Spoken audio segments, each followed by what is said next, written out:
Quero convidar você a abrir a tua Bíblia no livro de Hebreus, capítulo 3. Como você já deve ter visto,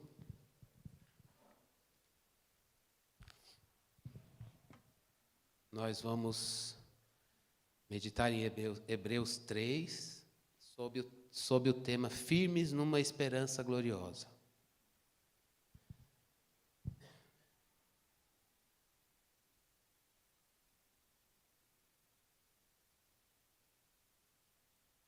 Hebreus 3, então diz assim a palavra de Deus. Por isso, santos irmãos, vocês que são participantes da vocação celestial, considerem atentamente o apóstolo e sumo sacerdote da nossa confissão, Jesus, o qual é fiel àquele que o constituiu, como também Moisés foi fiel em toda a casa de Deus. No entanto, assim como aquele que edifica uma casa tem maior honra do que a casa em si, também Jesus tem sido considerado digno de maior glória do que Moisés. Pois toda a casa é edificada por alguém, mas aquele que edificou todas as coisas é Deus.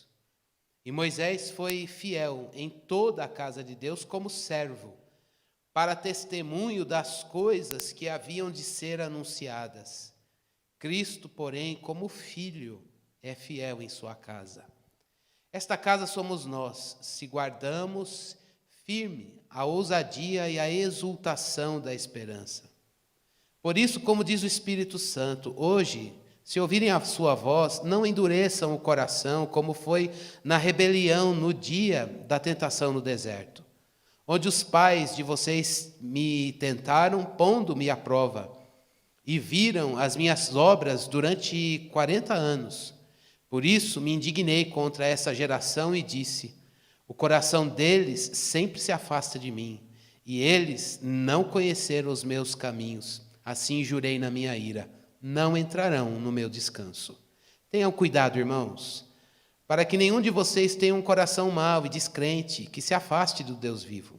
Pelo contrário, animem-se uns aos outros todos os dias, durante o tempo que se chama hoje, a fim de que nenhum de vocês seja endurecido pelo engano do pecado, porque temos nos tornado participantes de Cristo, se de fato guardamos firme até o fim a confiança que desde o princípio tivemos. Como se diz: hoje, se ouvirem a sua voz, não endureçam o coração como foi na rebelião. E quem foram os que ouviram e mesmo assim se rebelaram? Não foram todos os que saíram do Egito por meio de Moisés? E contra quem se indignou durante 40 anos? Não foi contra os que pecaram, cujos cadáveres caíram no deserto? E a quem jurou que não entrariam no seu descanso, senão aos que foram desobedientes? Assim, vemos que não puderam entrar por causa da incredulidade. Esse texto, como todo texto da palavra de Deus, ele tem nos desafiado bastante. Confesso a vocês que nesta semana fui bem desafiado à luz desse texto. E ele mostra, irmãos, que a nossa confissão, a confissão que o povo de Deus tem, como nós cantamos no louvor, como nós lemos na abertura deste culto, ela pode sofrer ameaças. Aquilo que você confessa com o coração, que você crê com o coração e confessa com a sua boca, pode sofrer ameaças.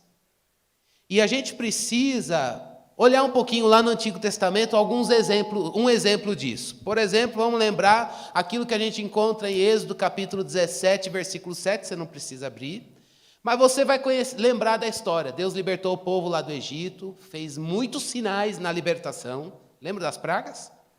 E antes de mandar as pragas, Deus tinha dado mensagem para Moisés e para Arão, dizendo: olha, eu vou libertar o povo, eu vou fazer sinais, vocês vão ver, o povo vai ver os sinais. E aí eles foram libertos. Na jornada lá no deserto, nos primeiros passos ali, eles chegaram a um lugar, um deserto, uma parte do deserto chamado Sim, que fica perto de um lugar chamado Refidim, nomes bons para a gente guardar. E o que eles se depararam naquele espaço ali? Acabou a água. Não tem água, aliás, não tem água. E aí foram em quem? Foram discutir com Moisés. E nessa discussão com Moisés, Moisés foi falar com Deus e Deus falou o que para ele? Toca uma vez na rocha e a água virá. E a água veio. E aí a água saiu e eles beberam. Moisés chamou aquele lugar, o Salmo 95 até mostra isso para a gente, e está lá no livro de Êxodo, de Massá. A palavra Massá pode ser traduzida, que significa prova no sentido de desafio, de prova, de provação, e Meribá, que significa discussão. Foi uma aprovação e o povo ficou na falação. Massá e Meribá, um lugar de prova e de discussão. A gente pode colocar aí, foi um lugar em que o povo tiveram a palavra de Deus no Egito, viram o poder de Deus na libertação, só porque se depararam com a seca, viram a manifestação de Deus sobre todas as coisas físicas. E agora, no primeiro desafio, eles discutiram. E foram pegos nessa discussão no pecado da rebelião contra o próprio Deus. É muito triste, porque lá no texto de Êxodo 17, 7, diz, porque eles tentaram o Senhor, dizendo, olha só o que eles disseram, o Senhor está no nosso meio ou não?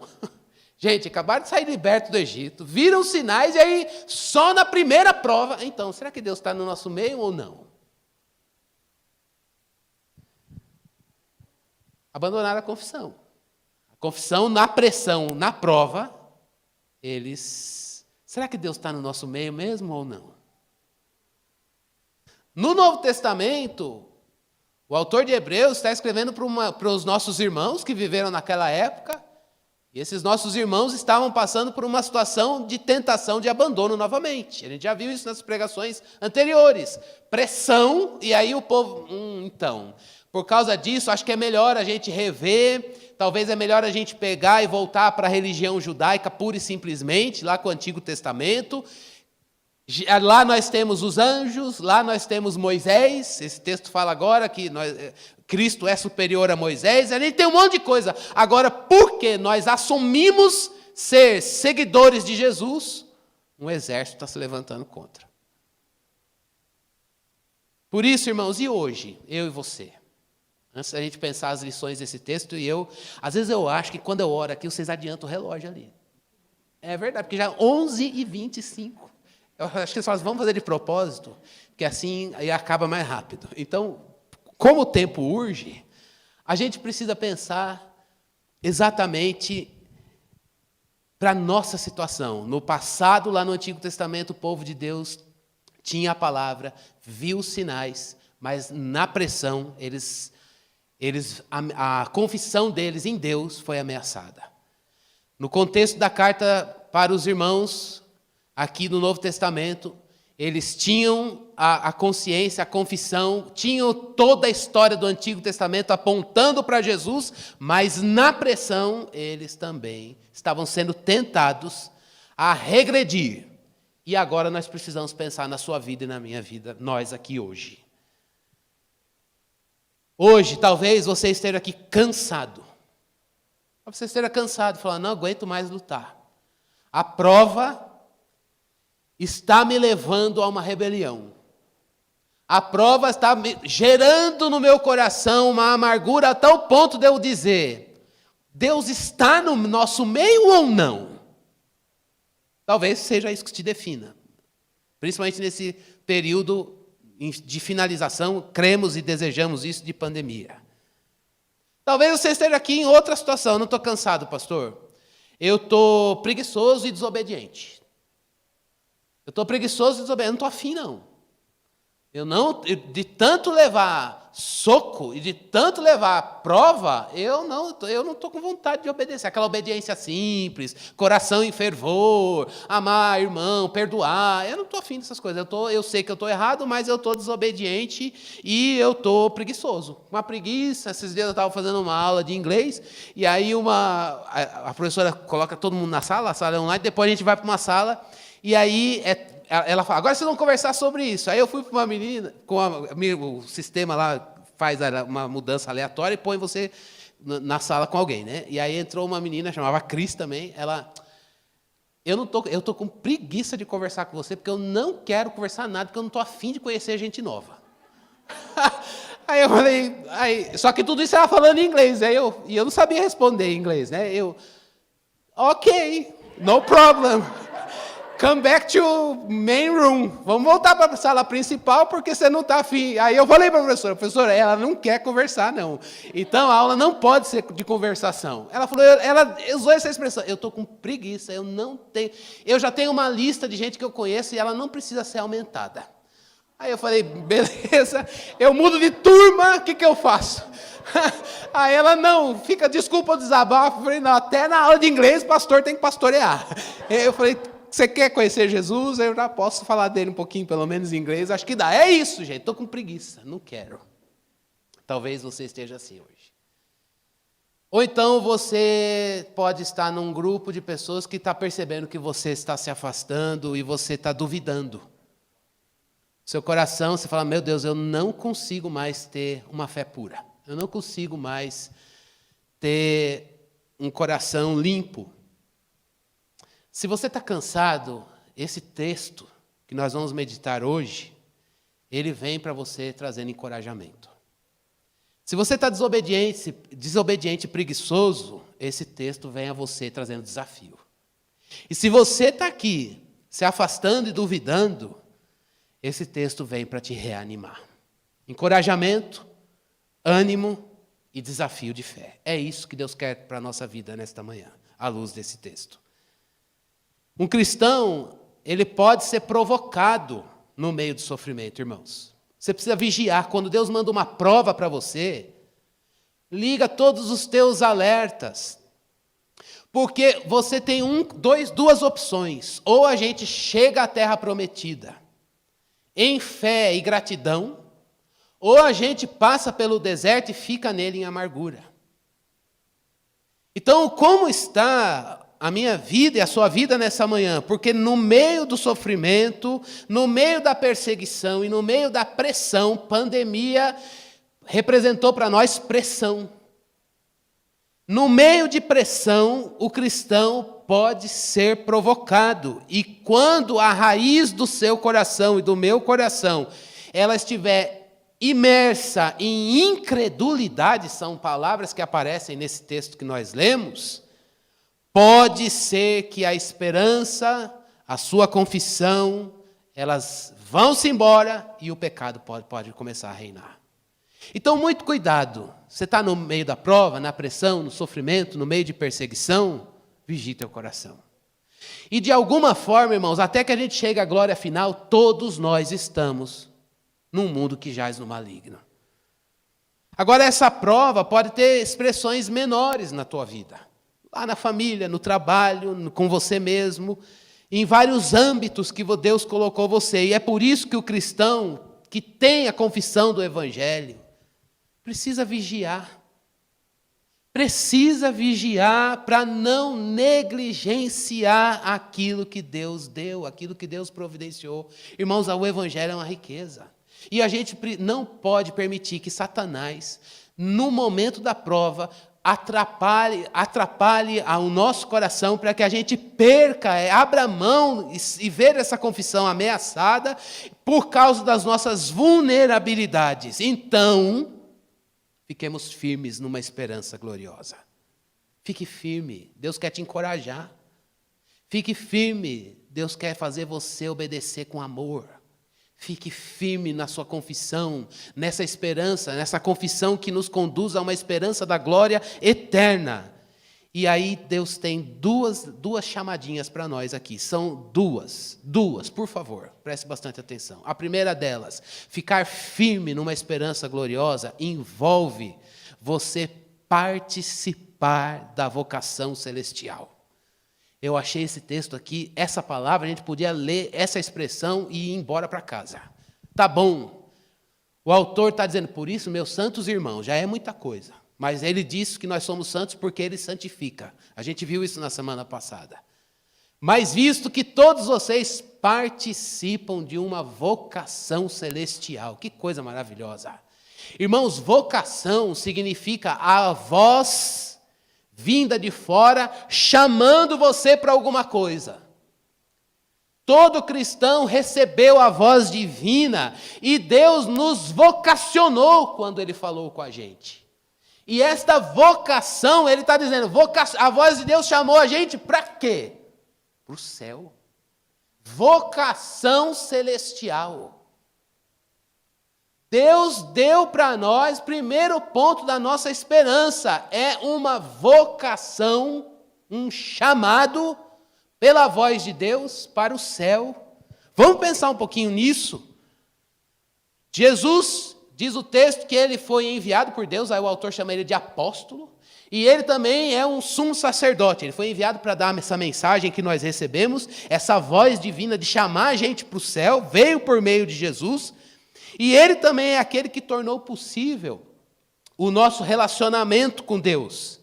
Por isso que ele é chamado de sumo sacerdote. E o que ele veio fazer? Ele nos deu uma chamada, uma vocação para o céu.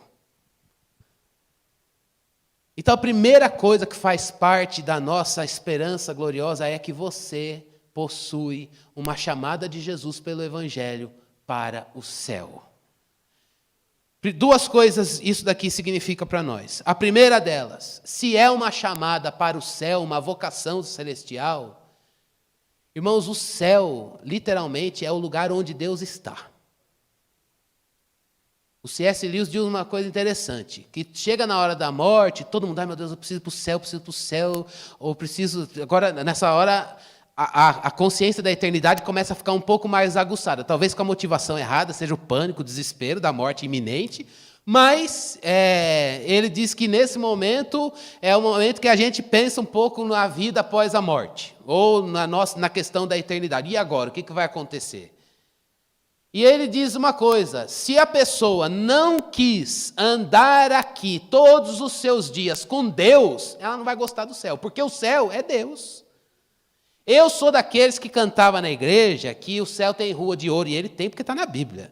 Mas são elementos simbólicos que João usou na linguagem, porque ele viu algo indizível, e aí ele recorreu a elementos da sua época para dizer, bom, o céu é isso aí. Mas a despeito dessas linguagens e descrições simbólicas do céu, irmãos, o céu é Deus. E é por isso que a gente precisa viver de acordo com o céu hoje, porque se o céu é Deus para a nossa vida, é onde Ele está, onde Ele reina soberano, e nós estamos indo para vivermos plenamente este reino na questão do espaço. Porque esse mundo jaz no maligno, nós aguardamos um novo céu e uma nova terra, mas a beleza não é o novo céu e a nova terra. É lindo porque é dele, mas a beleza desse novo céu e a nova terra é ele mesmo. Agora, não faz sentido nós sermos cidadãos dos céus e vivermos aqui ignorando Deus. Então, nós não estamos vivendo uma vocação celestial. Se a sua vida e a minha vida é mais de você em você mesmo, a gente está negligenciando essa vocação celestial.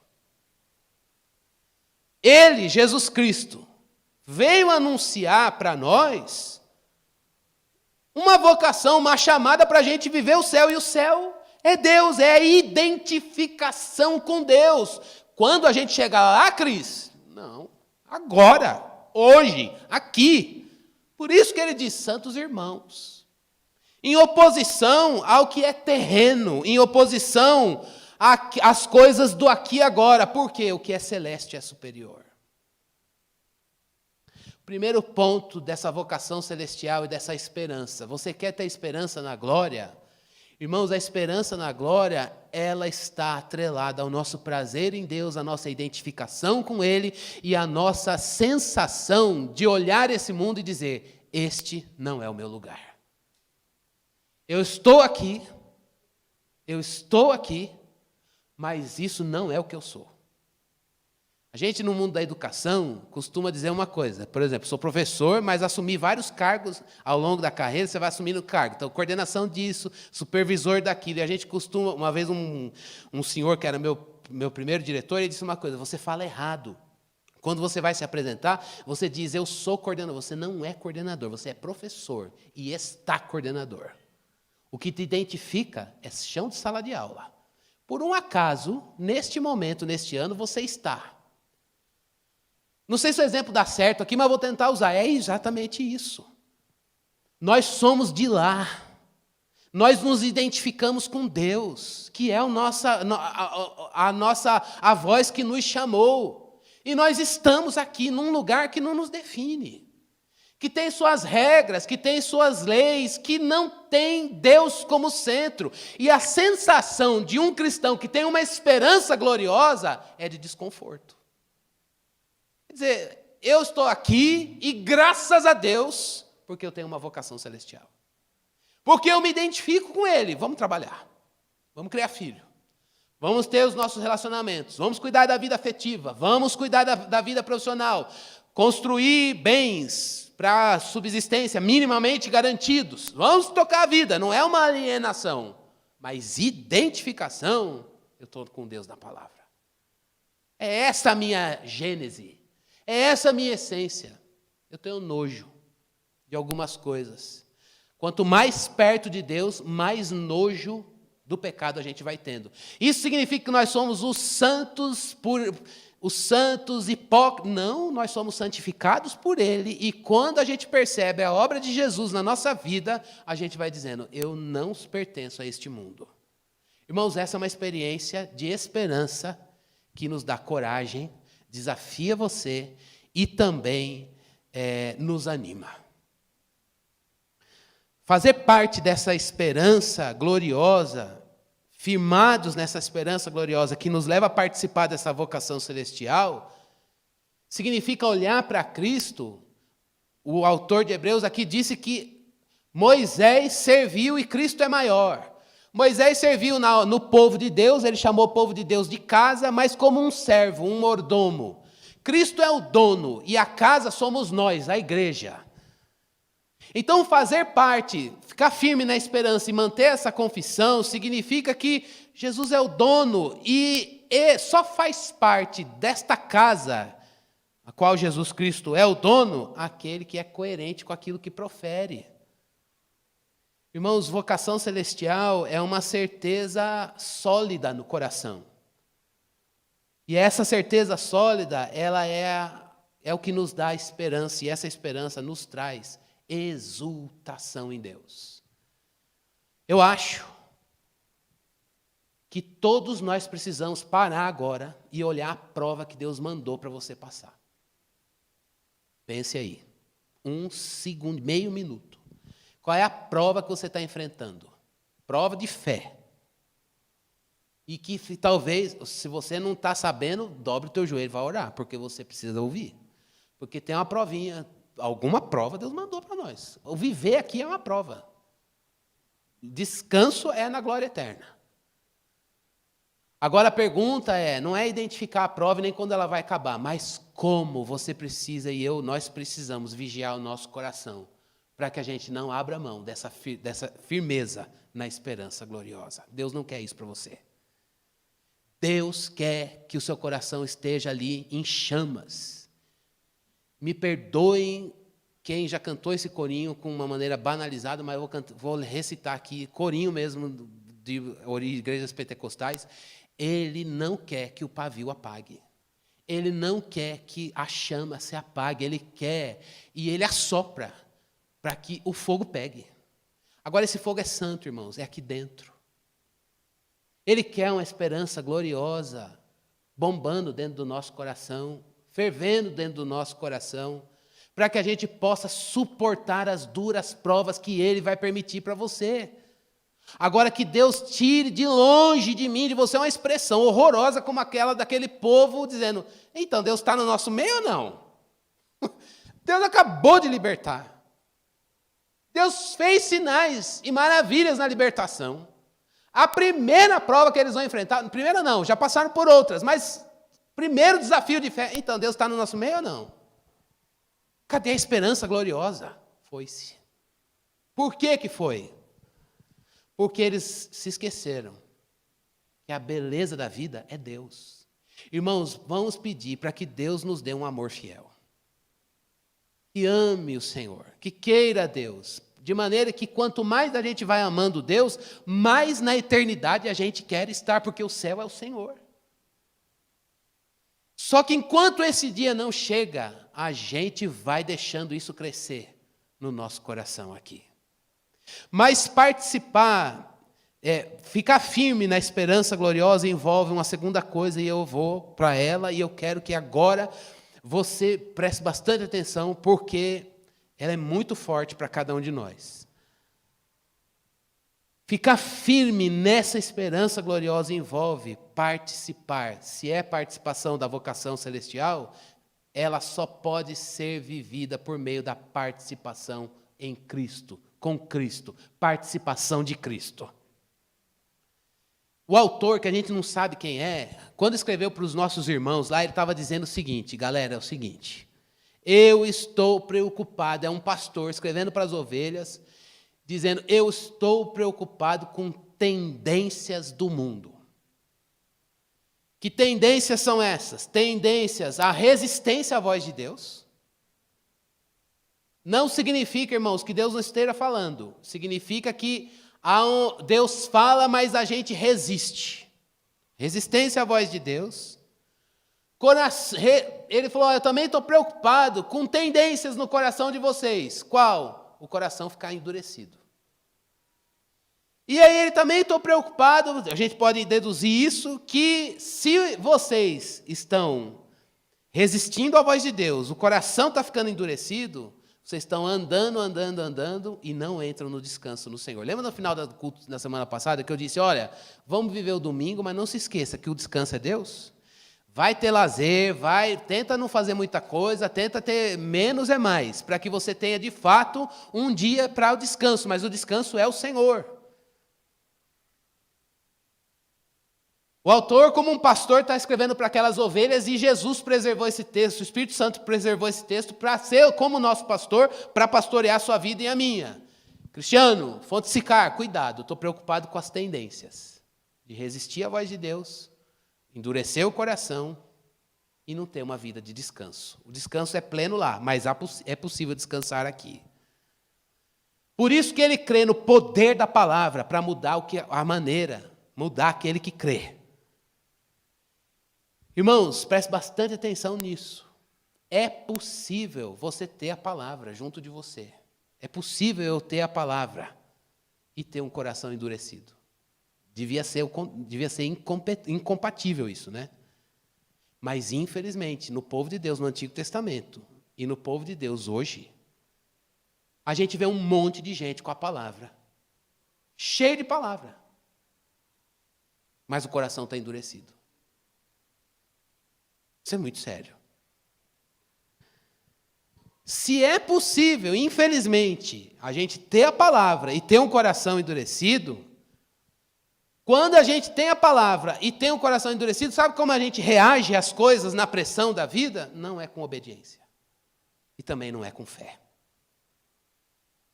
O povo lá no Egito tinha a palavra quando eles saíram. Plenamente como a gente, não. Mas eles tinham a voz de Deus para aquele momento. Mas mesmo tendo a palavra, eu fico indignado porque eu sou igualzinho.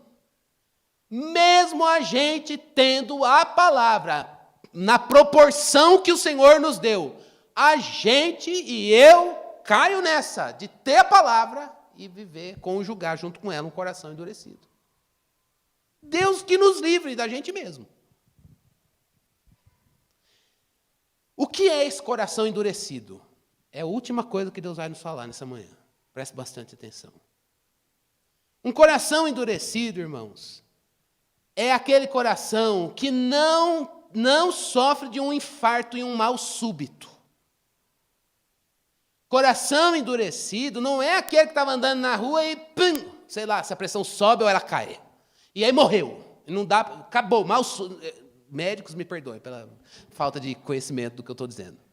Não é mal súbito. Coração endurecido, irmãos, é aquele coração que baixa a guarda, e aí o pecado, ele usa o engano, e esse engano tem um efeito devastador no nosso coração, e aí ele vai entrando e ele detona as coisas dentro da gente. Quando a gente se dá conta, a gente diz, eu me perdi. Eu caí, eu estou fora. Meu coração tem a palavra, eu já sei da palavra. E todo coração endurecido que está cheio de Bíblia é irônico. É irônico com Deus e com as pessoas de Deus. Aí um irmão vai exortar uma palavra que é bíblica, tá? Está aqui no texto. É no sentido de se aconselhar mutuamente, dizer, mão no ombro, irmão, porque eu te amo. Sai desse caminho. Aí a pessoa já antecipa. Eu já sei o que você vai falar, pastor. Eu já sei, meu irmão, minha irmã, eu já sei o que você vai dizer, que eu tenho que amar, né? Olha o coração endurecido cheio de Bíblia. Zomba da verdade. Ah, eu sei, pastor, tem que orar, né? Deus vai abrir o mar. E não vai. E ele não tem poder para abrir o mar. Mas no coração que tem Bíblia, mas está endurecido, ele recita a palavra, mas não como confissão, irmãos. É horrível isso. É horrível. Se você já recebeu uma patada dessa, ou se você já deu isso para você mesmo, isso te agride, e agride as pessoas que podem estar com você.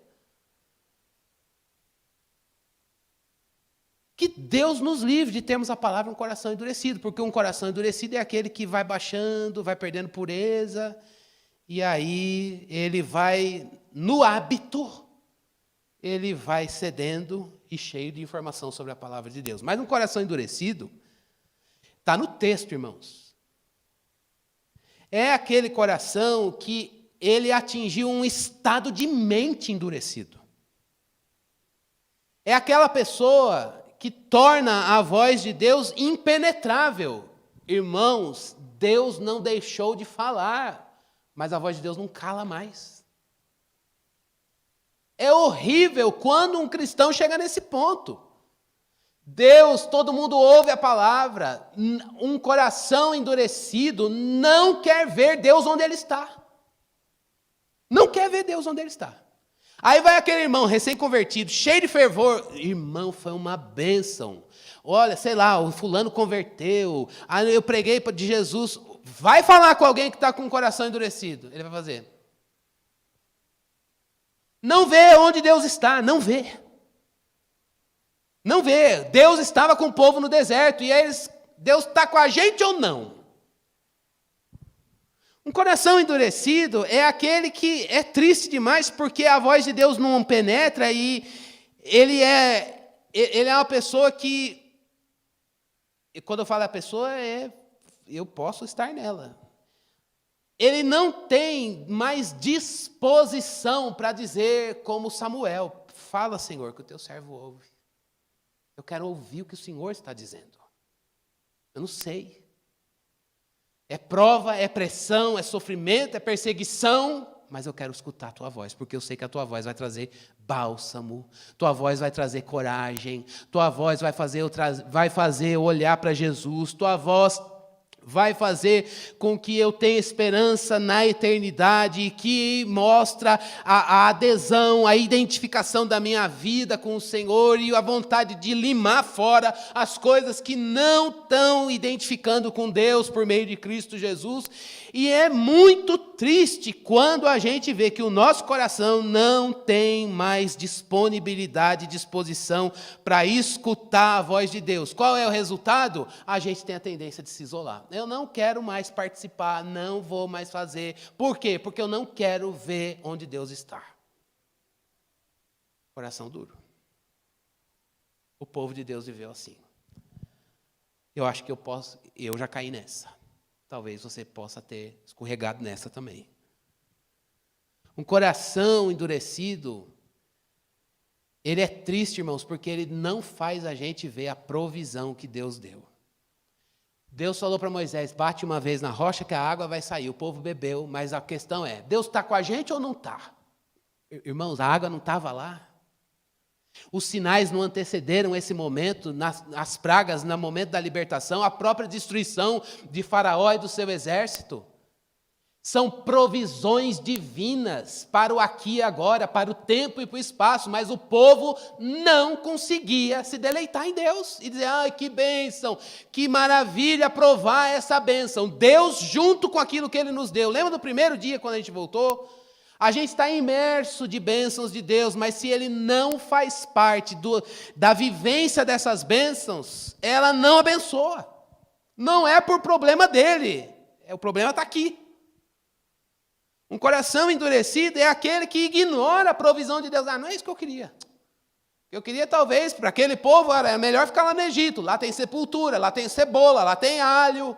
Agora a gente vai morrer aqui, virar pó, ninguém vai saber que a gente existiu.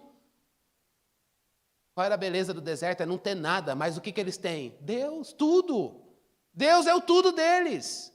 Não é diferente para você e para mim. A vida é um deserto.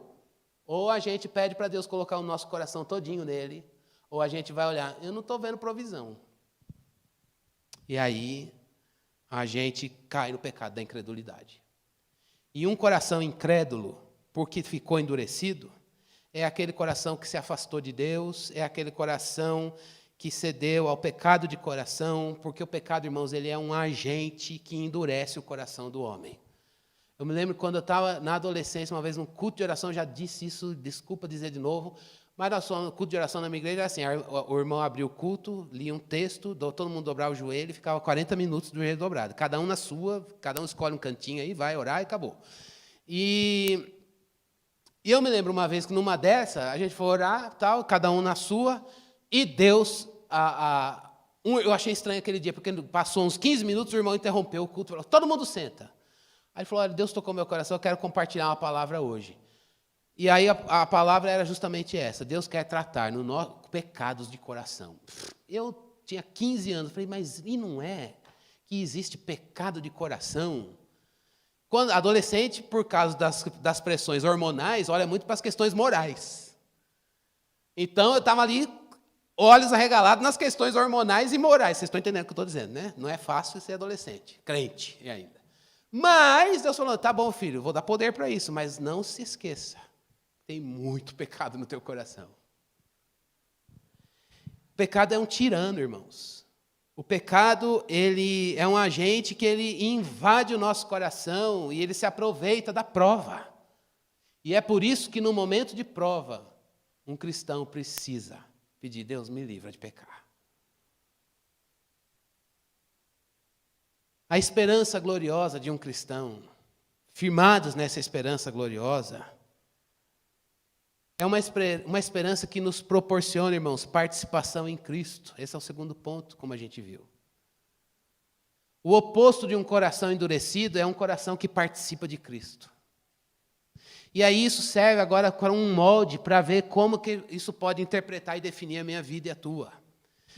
Hoje, o meu coração e o teu está endurecido ou ele participa de Cristo? O autor está colocando essas duas coisas. Ou o teu coração e o meu está endurecido e a gente corre o risco de sucumbir à incredulidade, ou a gente participa de Cristo. E um coração que participa de Cristo é aquele que guarda firme a vocação celestial, segura firme essa vocação celestial pela fé. E diz, eu estou na pressão, na perseguição, no sofrimento e na prova, mas eu não vou me afastar, deixar de participar de Cristo Jesus. Essa prova vai me levar para mais perto dele e não para me tirar dele. Infelizmente, à exceção de Josué e Calebe, aquela geração passou. Eles morreram no deserto. Mas nós hoje, pelo poder de Deus e pela graça de Cristo Jesus, podemos orar. Senhor, eu quero ficar firme numa esperança gloriosa. É a esperança da glória. Ela é plena no futuro, mas já está presente hoje. Irmãos, eu vou voltar a pergunta para nós. Você está cansado? Você está desobediente, preguiçoso? Você está se afastando e duvidando? O Espírito de Deus quer soprar para que a chama pegue no nosso coração, com a palavra. Para que a gente, hoje, ouvindo a voz do Senhor, não endureçamos o nosso coração. Quem tem ouvidos, disse Jesus Cristo para as igrejas, Ele está falando. O problema é a disposição de ouvir. Então vamos orar objetivamente hoje, dizendo, Deus, eu quero te ouvir. O Senhor está falando, mas eu quero te ouvir. Deus, eu estou nesse sofrimento, mas eu preciso te ouvir nele. Deus, eu estou nesse deserto, parece que agora, me deparei com a escassez de água, mas eu quero receber tua provisão. Deus, nessa pressão que eu estou vivendo, eu não quero ter um coração endurecido. Eu quero sair dessa prova com uma esperança mais firmada em Cristo Jesus. Eu quero guardar firme essa confissão. Eu quero guardar firme essa esperança. Vamos orar? Vamos orar sim, irmãos. Pedir a Deus. Irmãos, a gente não pode olhar isso como a palavra pegou no pé. A palavra não pega no pé de ninguém. A palavra, ela desnuda o nosso coração e encoraja. Ela consola. Se você está aqui hoje, essa palavra é para mim e é para você. É para todo o povo de Deus. E se está casando com a sua situação, fique tranquilo, porque Deus quis. A maior prova disso, irmãos, é que a gente está fazendo a coisa sequencialmente. Graças a Deus por isso.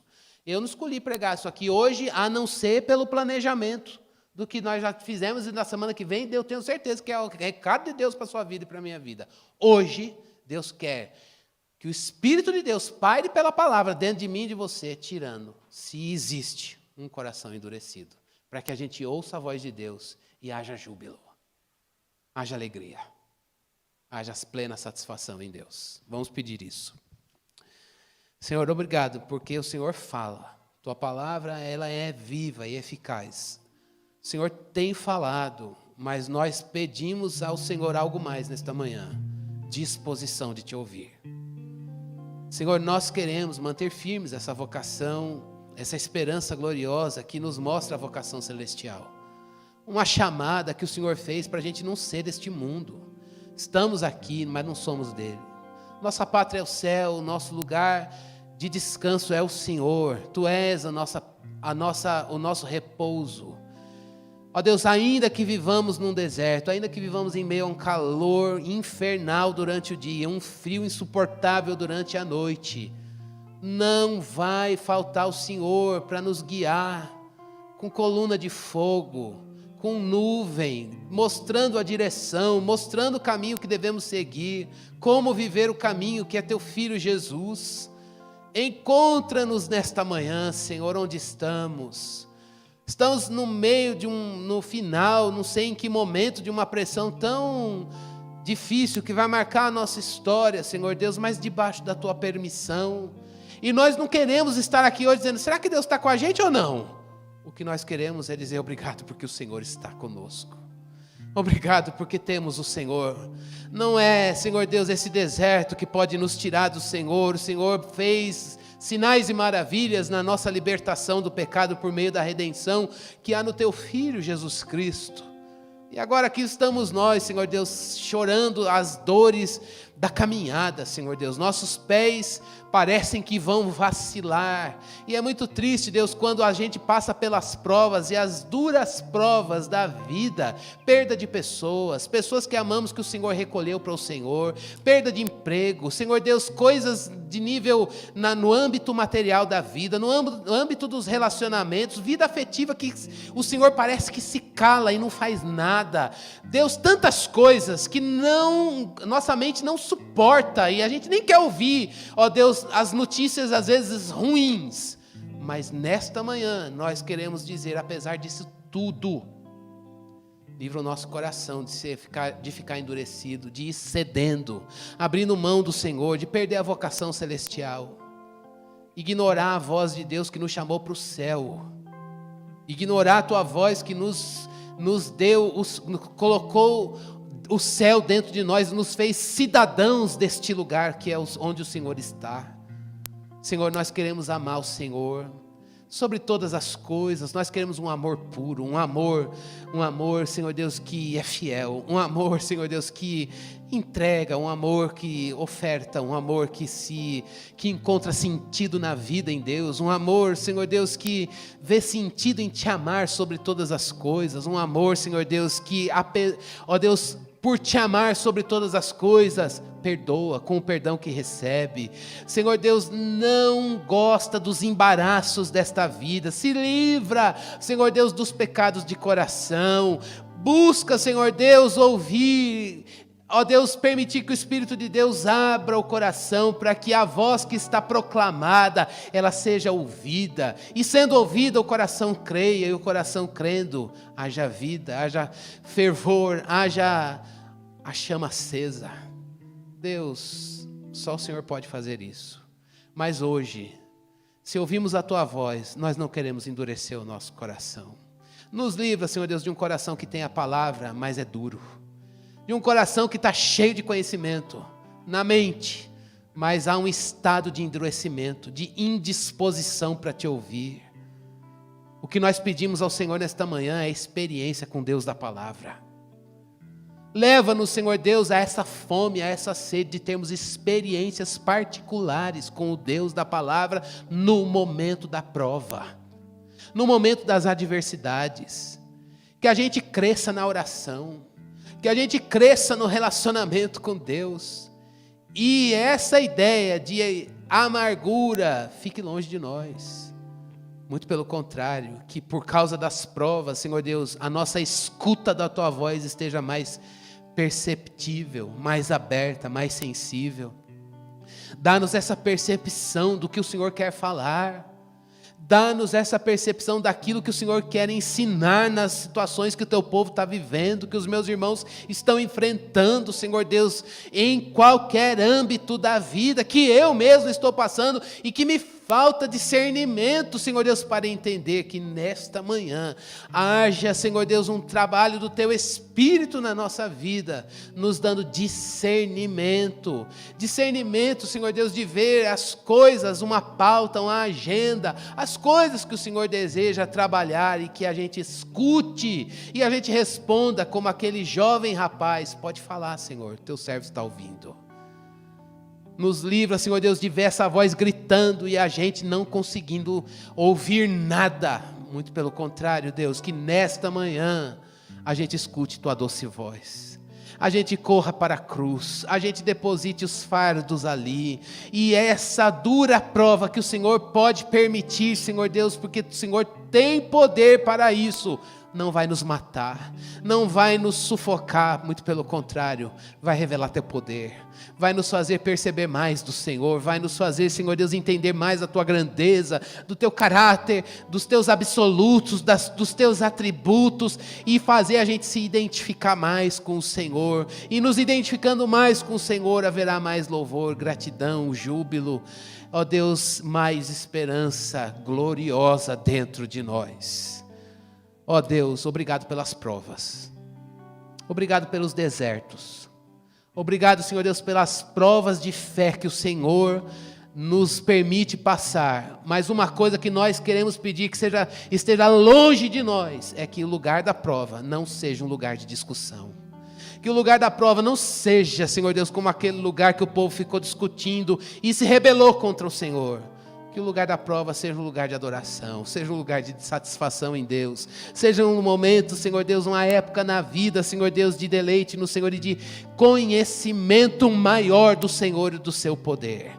Aqui está Teu povo, aqui estamos nós, uma poeirinha no meio do meio do Teu povo, no meio do Teu corpo, espalhado por essa terra. Nós clamamos ao Senhor, ouve, atenta-te para nós, ouve atenta-te para a nossa situação, para o nosso estado. Olha para a fonte, olha para os nossos irmãos que estão lá em casa. Olha, ó Deus, como está o nosso coração, porque nós mesmos não sabemos, mas o Senhor é aquele que conhece plenamente o coração do homem. E conforme aquilo que o Senhor vê dentro de nós, traz avivamento pela palavra do Senhor e no toque do Teu Espírito. Nós desejamos isso, precisamos disso, Senhor, em nome de Jesus. Amém. Amém. Que Deus nos dê um coração manso e humilde e nos tire um coração de pedra, a dureza do nosso coração. Isso é para mim. Isso eu acredito que é para você, para todo o povo de Deus. No reino de Deus, nós somos pecadores remidos. Não tem ninguém melhor. Então, todos nós precisamos ouvir isso hoje. Vamos regar com fé essa palavra e deixar o Espírito de Deus trazer mudanças, avivamento e alegria. Amém? Que Deus nos abençoe para a glória dEle.